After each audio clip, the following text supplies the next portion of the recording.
I run a small housekeeping service company, but the president's annual salary is only about 3 million yen, so it's a small company, and most of the work I get is house cleaning or cleaning.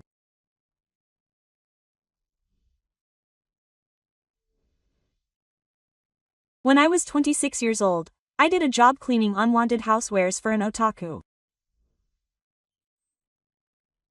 The client's wife had difficulty moving her legs and couldn't clean the house on the second floor properly, so I accepted the job. After finishing the job, the client said, "Thank you for today.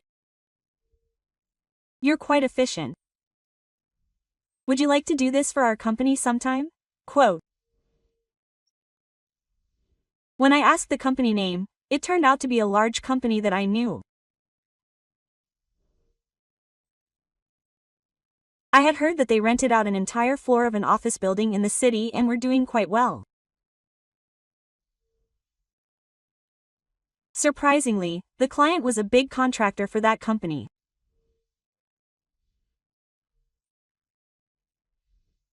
I said yes, but I thought it was just lip service, but later I actually got the job.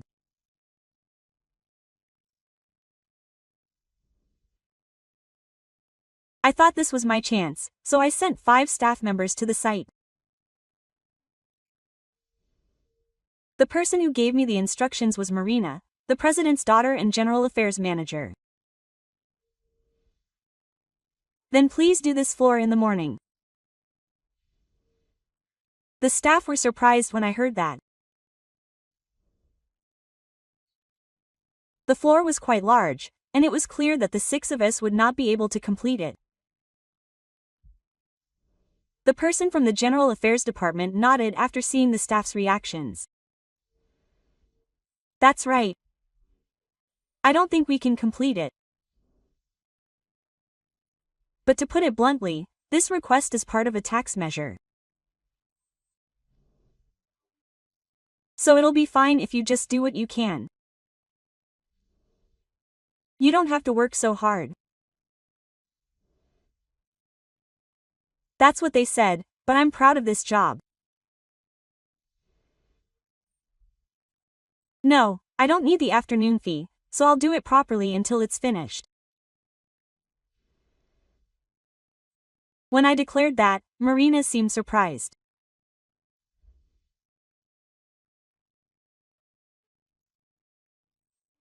I found out later that Marina is someone who moves things forward rationally, and she must have been interested in my irrational response of saying I would do it properly even though she had told me to do what I could.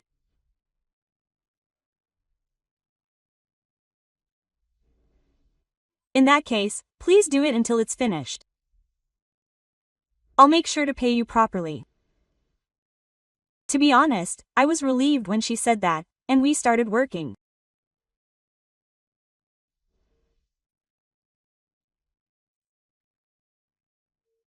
Normally, in situations like this, the person giving instructions would leave the room and we would report when there was something we wanted to confirm or when it was finished, but Marina watched us work for a while and then spoke to me.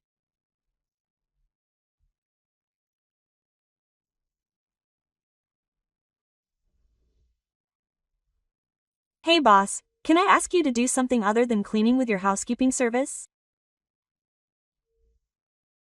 Like make a lunchbox, for example." I said yes. "I'd make one if you ordered one," and she said, "Can I ask you to make one tomorrow? And ask for one for me."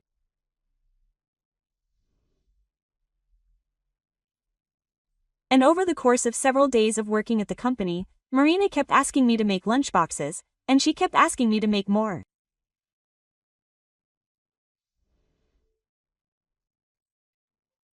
And as we met more and more, the distance between Marina and I grew closer, and after a short period of dating, we finally got married. Alina was 5 years older than me, but she looked very young, and sometimes people would mistake her for me. What's more, she was the daughter of a president of a large company, and she was what's commonly called a reverse bride. After we got married, my father-in-law let me use a high-class apartment that he owned, and we started our married life there. Marina was a very smart, hard-working career woman, and she was busy with work. Naturally, I took care of most of the housework.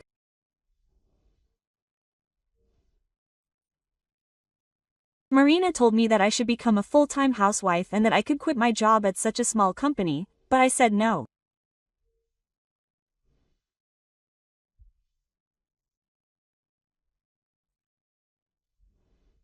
When I refused, saying that I was proud of that company, Marina would look puzzled but then say, "Well, I guess it can't be helped."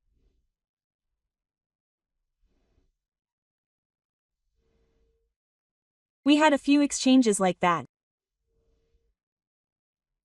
Her words sounded harsh, but I didn't mind because I didn't mean to be mean. I just said it because I really thought so. We were happy. Marina, who grew up in an upper-class household and was smart and studious, didn't know about the games that common people played. When I took her out to play outside, like camping or barbecues, she would have a lot of fun and play, and I would bring out the card games and board games that had been lying around my parents' house and play them while we had a drink in the evening.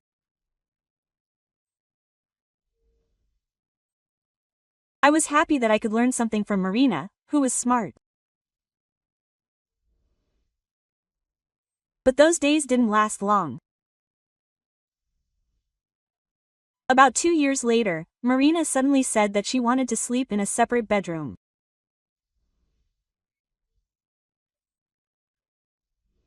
When I asked her what was wrong all of a sudden, she said that she had been so busy lately that she couldn't get enough sleep, so I had no choice but to agree.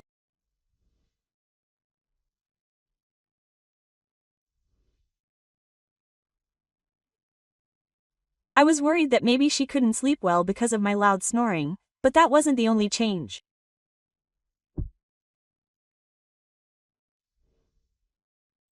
He started going to drinking parties more frequently, even though he rarely showed up because he couldn't drink, and he started working overtime more often. Then one night, when he passed Marina as she was coming home, he smelled her shampoo. I wondered if she had taken a shower somewhere before coming home from work. The only thing that came to mind was cheating. The icy Marina denied the idea of cheating, but one day he couldn't suppress his suspicions any longer and rummaged through Marina's bag.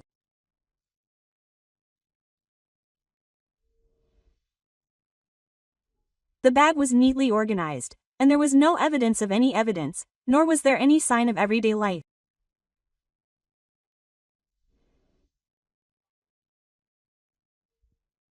If only she had left it open, like taking out a lip balm and using it, he would have felt relieved, but Marina's bag was in the same state before and after work.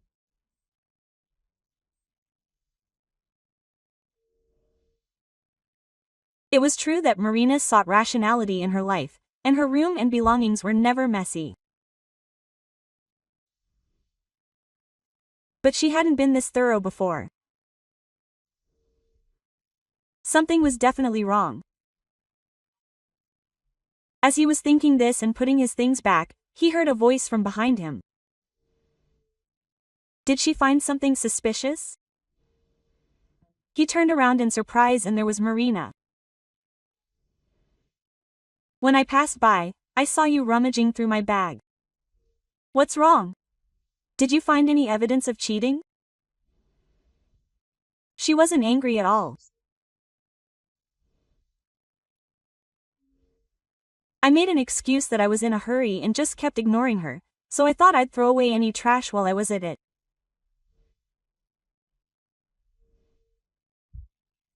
She laughed at me and said, "There's no way I'd do something so stupid."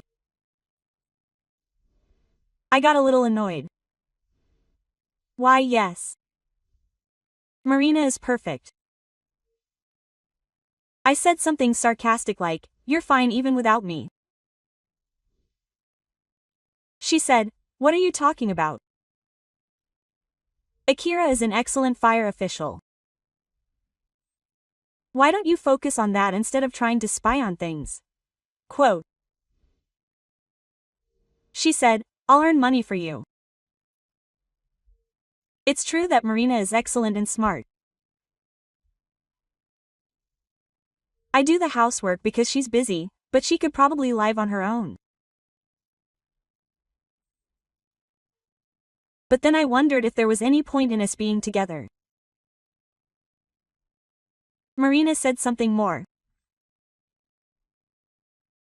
Even if I was cheating, there's no way you could find any evidence with your brain.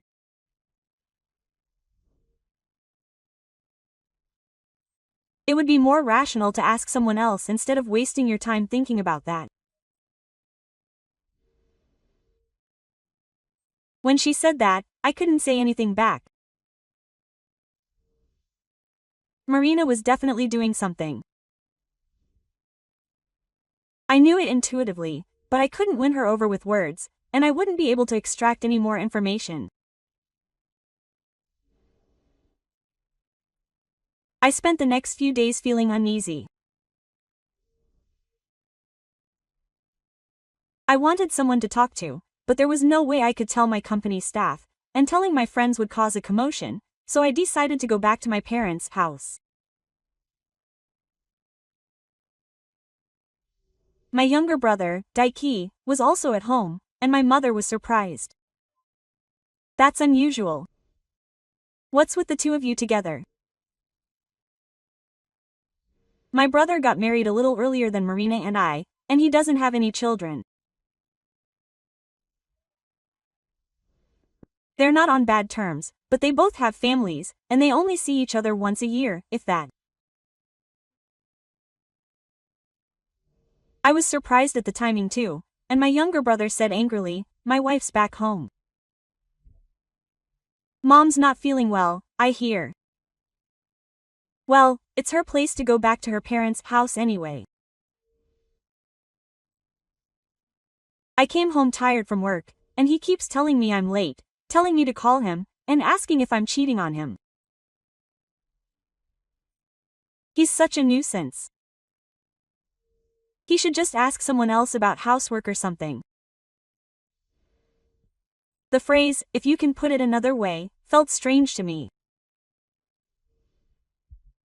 It's been a while since I've heard my brother use such an expression. I thought it was a phrase Marina often uses. Then my brother turned to me and asked, "How's the cleaning business going, big brother?" It's going well. It hasn't gotten any bigger though. It's somehow holding on.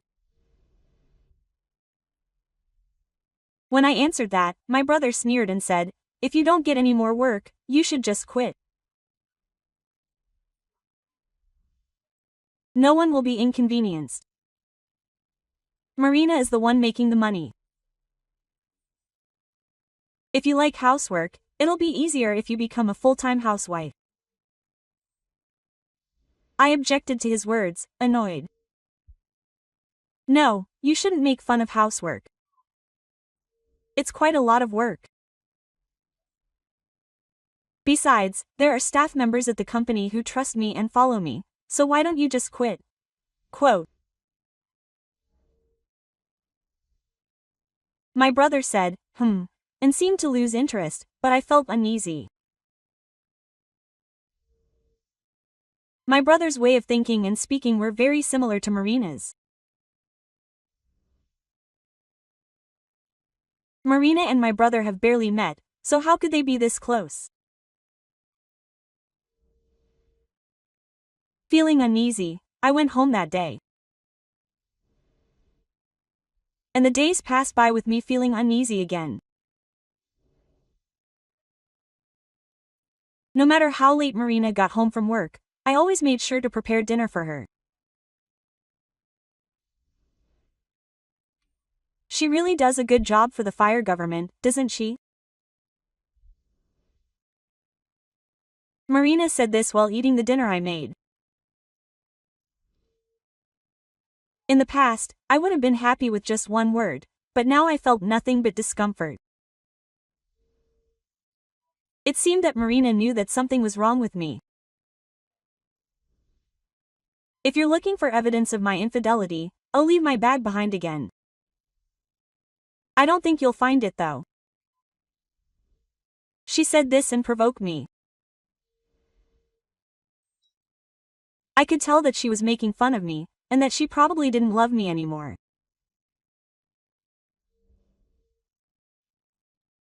Thinking that I should just call it quits on this marriage, I went back to my parents' house.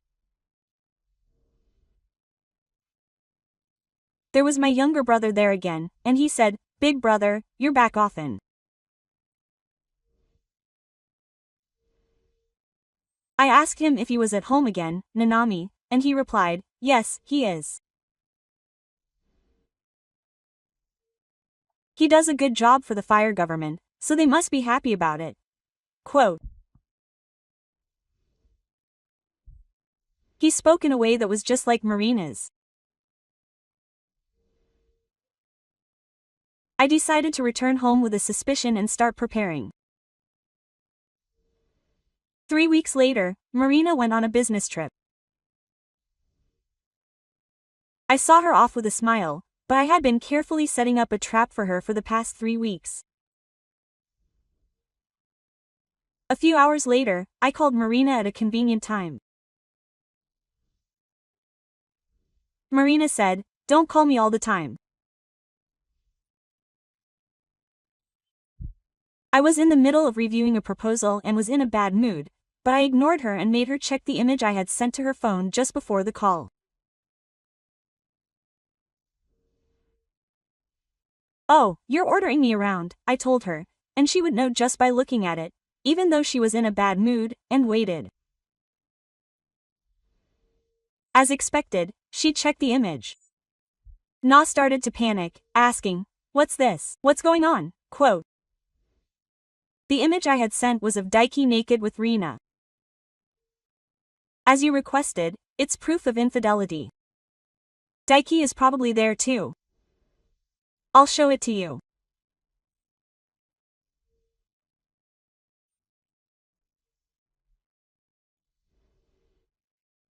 When I said that, Marina broke down on the other end of the phone. In fact, 20 days ago, when I went to my parents' house that day, my brother was there too.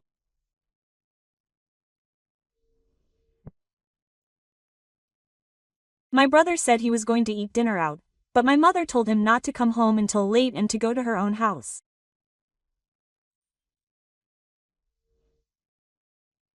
But it's okay with my brother. I'll come back quietly so as not to wake you up. I replied and went out.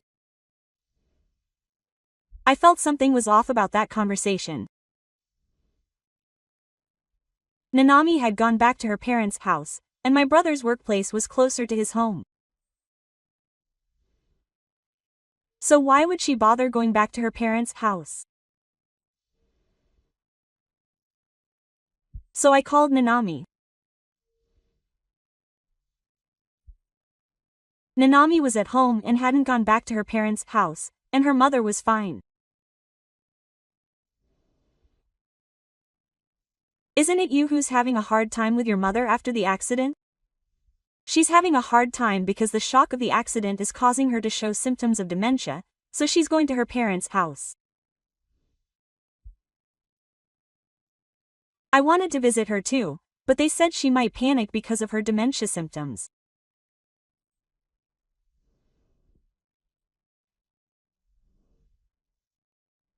Nanami said that, and I thought, I knew it, so I asked her what day Daiki had left, saying he was going to stay at her parents' house, and checked the answer.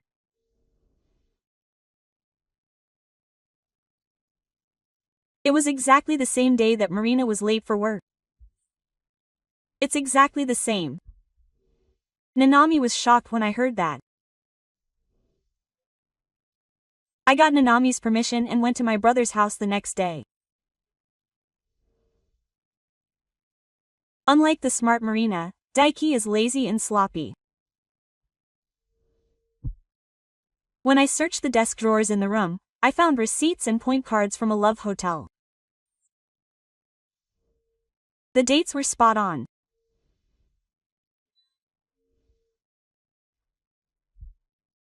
That's why Nanami told me not to touch the desk, but I replied that he was the epitome of hiding his head but not his butt.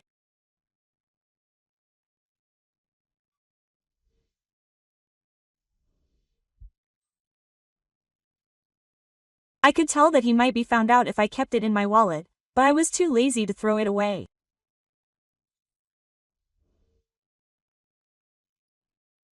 I continued searching the drawers and found a note with my phone's passcode written on it. I gave it to Nanami and said, "I think this is the phone's passcode." I told him to check it when he's not looking. Quote. She said, "As expected of you, big brother." I was a little happy, even though it wasn't the kind of situation that would make me happy. Over the course of a few days, Nanami searched Daiki's phone and got evidence. There were emails and lots of pictures. I appreciate it, but I think it's stupid to take a naked selfie in a place that's clearly a hotel. Marina was looking at the camera, so she must have been taking the picture of her own free will. Did she think that as long as she hid herself completely, it would be okay? If that's the case, I was amazed that she was lending her brilliant brain to a dreamer.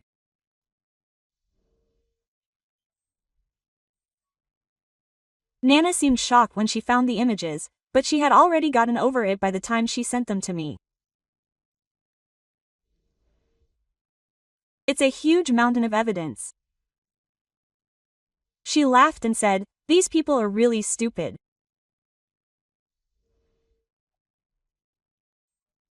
And when Nana monitored Marina's phone, she found out that Marina and Daiki were going on an affair trip, so she moved quite a bit that day.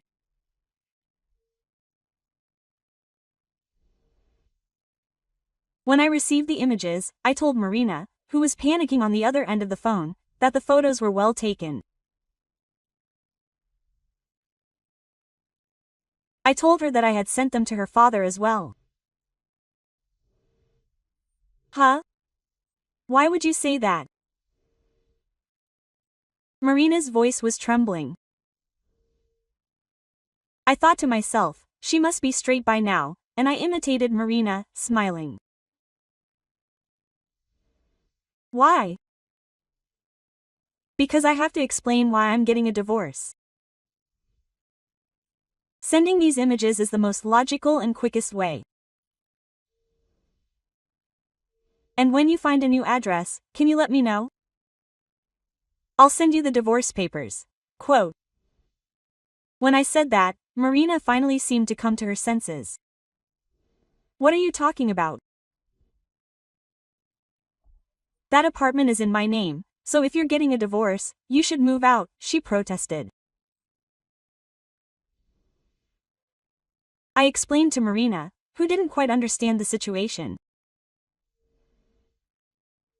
No, this apartment wasn't originally in your name. Did you forget that you were getting away with paying rent because of your father's actions? And it's in my name from today on. If it got out that my daughter was having an affair with her husband's younger brother, it would affect the company's reputation. My father asked around and put it in my name in exchange for me keeping quiet about the details of the divorce. Oh, that's right. And then he said I had to show up at the company tomorrow. He said he couldn't trust his daughter, who was having an affair, with the position of head of public relations. No, Marina. If we sell that apartment, we could make hundreds of millions of yen. Don't just take it for yourself.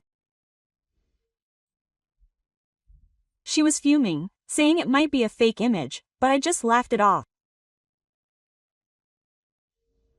What a shame. If you were going to commit the perfect crime, you should have kept the other party under control. I've collected a lot of history from my brother's cell phone, and they're probably staying in the same room right now. I know they go to a love hotel often, so I'm sure they'll find out if I investigate. And oh, that's right. Tell my brother that I was saved because you were a sloppy person. Nanami also said she wanted a divorce. I told her to prepare herself and hung up the phone, ignoring Marina's still fussing. And so I was able to get a divorce without any problems. At first, Marina accepted the divorce but wouldn't pay any alimony. She was making a fuss about getting the apartment back, but when I asked if she wanted to take it to court, she fell completely silent. I got the alimony I had requested, which was an 8-digit amount, and the property division was also a decent amount. My father also said he would pay me for the inconvenience, but since I had gotten the apartment, I refused. Soon after, Nanami and my brother also got divorced.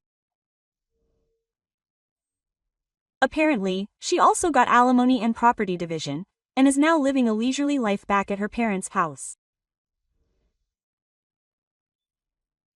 Nanami used to work hard, but at her brother's request, she became a full-time housewife.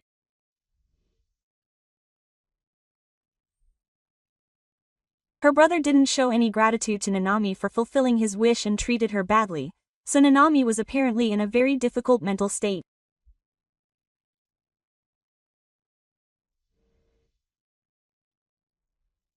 I got an email saying that things were much easier after the divorce and she suddenly felt better, so I think she's doing well.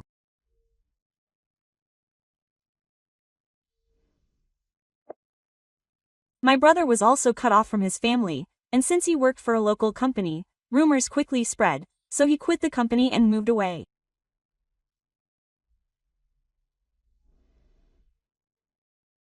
Meanwhile, Marina was apparently forced out of the company and transferred to a subsidiary.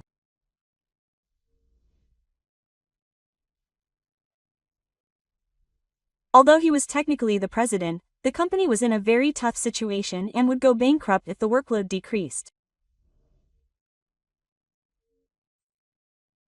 She could only get work by bowing her head and asking for it, which was humiliating for Marina, who is very proud.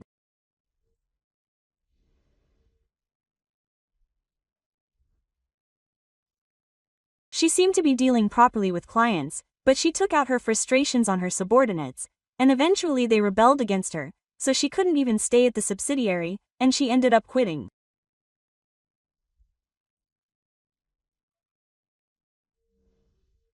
She's apparently been living in seclusion at her family home now, but her family is wealthy, so she probably doesn't have any trouble making ends meet. Thinking back, Marina was certainly smart, but she didn't have good social skills.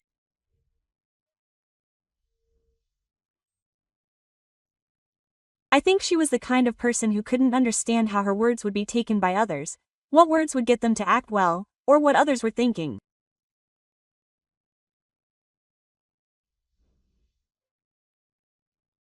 I still like the innocent smile Marina would occasionally show me, but I couldn't stay with her if she was cheating on me, so it had no choice. By the way, my company continues to take on cleaning work for my ex-father-in-law's company. Furthermore, it seems that my ex-father-in-law spread the word about us, and we started getting requests from other companies, leading to an increase in ongoing contracts. Furthermore, we started getting requests for other housekeeping services from employees of those companies. At first, we had 6 staff members, including myself, but now we've grown and are able to pay good salaries.